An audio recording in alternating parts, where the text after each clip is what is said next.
കുറേ ഓർമ്മകളുണ്ട് ഈ സ്ഥലത്ത്. കുറേ വർഷങ്ങളായി ഇങ്ങോട്ട് വന്നിട്ട്. ഒരാവശ്യം വന്നപ്പോൾ ഇങ്ങോട്ട് വന്നതാണ്. വന്നപ്പോൾ എൻ്റെ ഹസ്ബൻഡ് എടുത്ത് പറഞ്ഞ് ഈ സ്ഥലങ്ങളൊക്കെ പറഞ്ഞു കൊടുത്ത് അങ്ങനെ വന്നതാണ്. കുറേ ഓർമ്മകൾ, കുറേ പേര് മരിച്ച സ്ഥലം.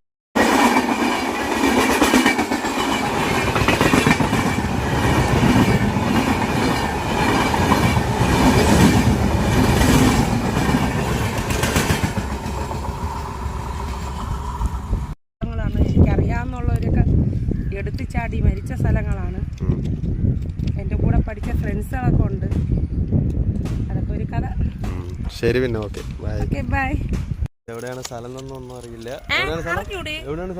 ഇത് ഞാൻ ജനിച്ചു വളർന്ന സ്ഥലം ഇതാണോ? അതായത് ഇവിടെ പാപ്പനംകോട് എസ്റ്റേറ്റ്. എസ്റ്റേറ്റിന്റെ പാലം തോന്നുന്ന അപ്പുറത്താണ്. കൊച്ചു നാളില് നമ്മളിവിടെയൊക്കെ കളിച്ച് വളർന്ന സ്ഥലമാണ്. ഇവിടെ താഴെ ഒരു ക്ഷേത്രമുണ്ട്. ഇതിലൊക്കെ ഉത്സവമൊക്കെ വരുമ്പോൾ നമ്മൾ എല്ലാവരും ഫ്രണ്ട്സിന്റെ കൂടെയും ഒക്കെ കളിച്ചുകൊണ്ടിരിക്കും. അങ്ങനെയുള്ള സ്ഥലമാണ്. പിന്നെ ട്യൂഷനൊക്കെ പണ്ട് പോണത് ഈ പാലം കടന്നാണ്. നമ്മൾ അപ്പുറത്താണ്, അക്കരയെന്ന് പോണത്.